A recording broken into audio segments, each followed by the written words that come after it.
और कल से झारखंड विधानसभा के मानसून सत्र की शुरुआत हो रही है और वहीं 26 जुलाई से 2 अगस्त तक चलेगा ये मानसून सत्र। तो वहीं विधानसभा अध्यक्ष रविंद्रनाथ महतो ने सर्वदलीय बैठक बुलाई है। नए विधेयक, अनुपूरक बजट और अन्य प्रस्तावों पर चर्चा। तो वहीं सरकार को घेरने की तैयारी में है विपक्ष। तो 26 जुलाई से 2 अगस्त तक जहां एक और ये मानसून सत्र चलेगा, तो वहीं विधानसभा अध्यक्ष रविंद्रनाथ महतो ने सर्वदलीय बैठक बुलाई है। नए विधेयक, अनुपूरक बजट और अन्य प्रस्तावों पर चर्चा होगी। इसके साथ ही सरकार को घेरने की तैयारी में विपक्ष है। तो एक बड़ी तैयारी यहां पर की जा रही है, जहां एक और बैठक बुलाई गई है। तो वहीं सरकार को घेरने की तैयारी। कल से झारखंड विधानसभा के मानसून सत्र की यह शुरुआत हो रही है।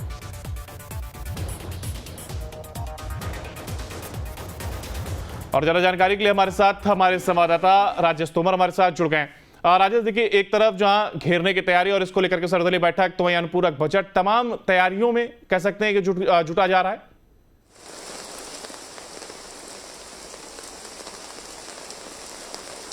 देखिए अंकुर, चूंकि झारखंड के लिए चूंकि जो असेंबली सेशन है 5वां, उसका ये एक तरह से अंतिम सेशन होगा, चूंकि सरकार को चुनाव में जाना है।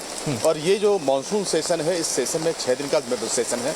इसमें विपक्ष या पक्ष, ये दोनों का यहाँ पर कोशिश यही होगा कि ज़्यादा से ज़्यादा जो बिल हैं उसको टेबल पे लाया जाए, अनुपूरक बजट पे चर्चा हो, फंड लिया जाए और साथ ही जो महत्वपूर्ण ऐसे कुछ योजनाएं हों जिसको लेकर सरकार चाहेगी कि वो विधानसभा से पास कराएं, तो इसको लेकर सरकार की पूरी कोशिश होगी कि 6 दिन का जो सत्र है उसका भरपूर इस्तेमाल हो।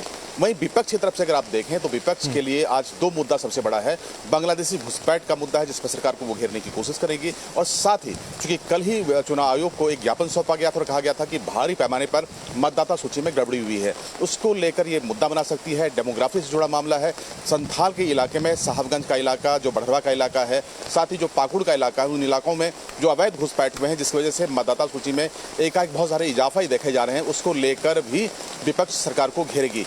इसके अलावा जो सरकार के फेलियर्स हैं, जो सरकार ने प्रोमिसेस किए थे, जो ATR है, एक्शन टेकन रिपोर्ट, उसको लेकर भी सरकार को घेरने की कोशिश होगी। कुल मिलाकर विपक्ष यहाँ पर कमर कसी हुई है कि सरकार के 6 दिन के सत्र में सरकार को घेरने की कोशिश करें, चूंकि यही मुद्दा बनेगा और झारखंड विधानसभा में तब विपक्ष इन मुद्दों को जनता के बीच ले जाएगी। वहीं सरकार की कोशिश होगी कि ताबड़तोड़ योजनाओं को जमीन पर उतारा जाए। अगर कहीं पे फंड की कोई कमी है, अनुपूरक बजट के माध्यम से जो उन्होंने प्रोविजन किए हैं, उसको वो जनता के बीच ले जाएं। तो चाहे ये पक्ष हो या विपक्ष हो, दोनों की कोशिश होगी कि विधानसभा सत्र का भरपूर वो यहाँ पर इस्तेमाल करें। तो ये जो तमाम चीजों का जिक्र आपने किया और महत्वपूर्ण चीजों को लेकर के चर्चा भी राजेश की जाएगी। तो ऐसे में JSSC पेपर जो रद्द हुआ है, इसको लेकर के विपक्ष आरोप लगा रहा है। तो क्या ये सरकार के लिए महत्वपूर्ण नहीं है, या इस पर क्यों नहीं ध्यान दिया जा रहा है लगातार एक के बाद एक? बिल्कुल अंकुर, बिल्कुल अंकुर, देखिए, मुख्यमंत्री ने घोषणा किया था कि 40,000 युवाओं को वो मौका देंगे, नौकरी देंगे।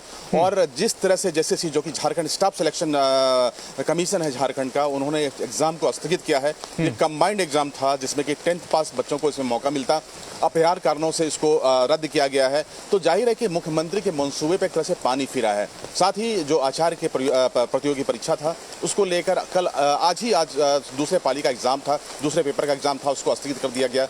कारण अभी नहीं बताए गए हैं, विशेष कारण से उसको स्थगित किया गया है।